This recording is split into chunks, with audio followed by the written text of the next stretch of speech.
Alright, well, I said I was gonna make a video on me making this rack. I actually ended up just making it by myself without any help. So I didn't really have the means to record it, but I'm just gonna make a video about the finished product here anyway. And an update on all my snakes now that I have most all of them except for one, because it's in Montana. I guess it's cold as balls there. But yeah, this is the fb40 rack I made, homemade, my own design. It didn't copy anyone else's design or anything else, just came up with my own idea. This fb80 rack I built was pretty much my prototype. I kind of worked out all the kinks with that one, and this one just came together so nice. This one's beautiful. That one's a little bit rough, but this one works beautifully. fb40 tubs are just as long as the fb80 tubs, but obviously this wide instead of that wide. Got the 5-inch heat tape in the back, all plugged up to a thermostat. There's a thermostat for each rack. Will be definitely buying the Herpstat 2 red line very soon. That's a couple $100. I gotta get winter tires first. Barely made it home today. Vermont roads are freaking awful. But yeah, anyways, homemade the same way. I just built a frame with these boards here and then just tacked on the thin plywood below and the top.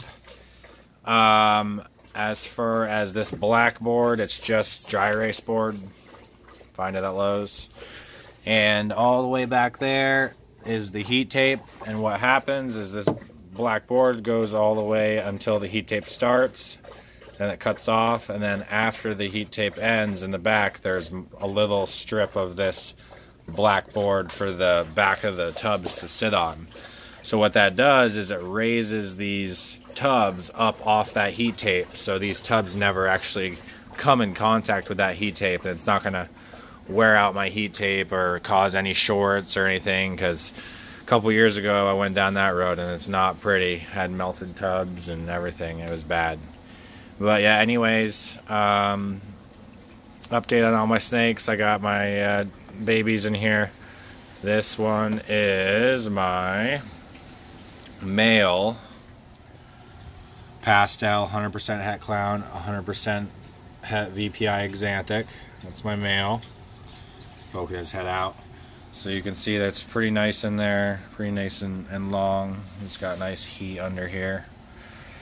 But that's the male pastel het clown het exanthic, and here is his identical twin sister. Same exact thing. Oh, look at her. She's a little firecracker. She just snaps at me quite a bit. But yep, female pastel 100% het clown, 100% het VPI exanthic. Very long odds, but trying to go for the super pastel exanthic clowns be amazing. I have as well a black pastel het clown female that I would like to eventually work into that mix. Okay, and then I have my brand new girl that I just got. She is my pastel leopard 100% het clown. She is pretty beautiful. There she is.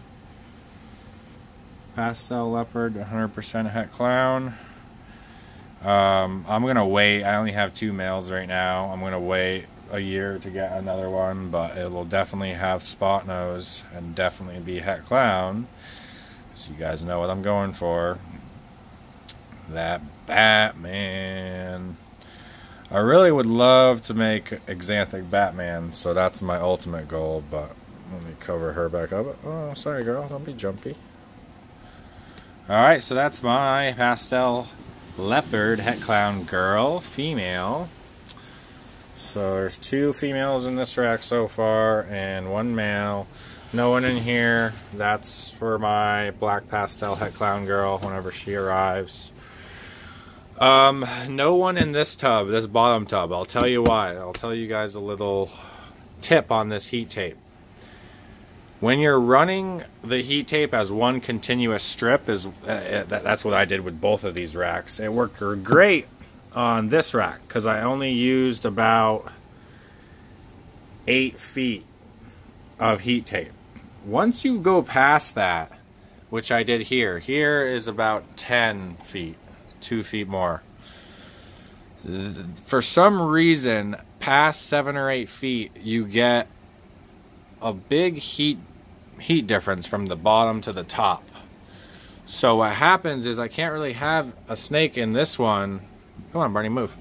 Because it doesn't get hot enough, and if I turn the thermostat up hot enough so this one is hot enough, then this one at the very top is too hot.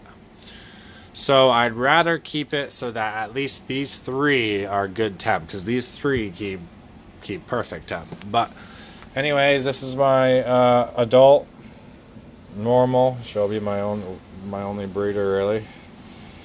Sasha. She's hanging out. She's a very nice girl. But yep, that's her tub, normal, but she's amazing. She'll be making some pastel 100% het xanthics with Axel, hopefully at the end of this year. Cross our fingers. Alright, and then we have dun dun dun, another one of my females. Oh no, never mind, I'm sorry, I lied. This is Axel. You all know Axel if you watched other videos. My male pastel VPI xanthic het genetic stripe, possible het genetic stripe. That still has to prove out. But he's 66%, which means both of his parents were 100% het genetic stripe. So I'm really thinking he probably is. He probably is. Will prove out for me, and I will definitely be able to test that theory. Because last but not least is Sandy Pants. And oh, look at that. She knew I was coming out today. Alright, so this is my pastel genetic stripe 100% het VPI xanthic. So she's 100% het, which means one of her parents was VPI xanthic, like Axel down there. That silver. What xanthic does is it kind of takes the color away from the snake. So, I have the possibility, if I can prove Axel out to be het genetic stripe, I'm hoping to go with super pastel xanthic genetic stripe, which should be a pretty much all white snake, except for a very subtle perfect strip down the back. But yeah, you guys, this rack, it's fucking amazing. You know, one thing I do want to say is, yes, I kind of like went the cost-effective method of building my own rack. It was not quite as expensive as ordering a rack, like a pre-made rack online. But what I did do is I bought all of the best equipment basically that I could. So basically, you know, I'm gonna definitely get her a new water dish. That's not a good example, but Freedom Breeder tubs, for example. You know, I just got the best quality tubs because I figure I will buy a rack one day, and why skimp out on the tubs? You know, actually like spend a little bit of money for your ball python's actual enclosure. All the rack is just a means to hold them in and a means to give them belly heat. But the actual tubs, that's where they live. So, you know, as you can see, I normally have these glass bowls for their water. You know, just dump. You know, I get Reptile Prime bedding. You know, it's, in my opinion, some of the best bedding. I'm actually going to probably start buying Cocoa blocks and Reptile Prime and mixing them 50-50 because I really like that. I really like the blocks, the big chunks with the loose kind of Reptile Prime. Yeah, I know, because it's just a little loose, and you know, I like how the big chunks kind of add to the texture of them moving around and stuff. So yeah, I'm gonna definitely probably mix it 50-50. But yeah, I just wanted to show you guys the fb40 rack. I'll actually take a tote out real quick. Or no, that's I'll take an empty one out. Here's an empty one. And I'll show you how the heat tape runs. So there's the heat tape in the back. Like I said, I did one continuous strip. And I'll try to come back in and show. Oh, it's a little dark, but you guys get the picture. You guys can see back there enough. It's recessed down in between those two boards so that it, like I said, the tubs never actually come in contact with that heat tape. But another thing I like is I like to run the continuous strip because it actually provides a little bit of extra heat along the sides. And so it winds up, starts down here, and then comes up, boom, boom, and then, you know, like so. But like I said, guys, when you do that style, just don't go past like 7 or 8 feet because it's not going to work out right with these racks. But yep, let me know what you guys think.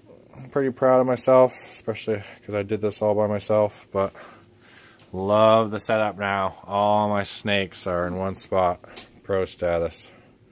All right, peace out, guys.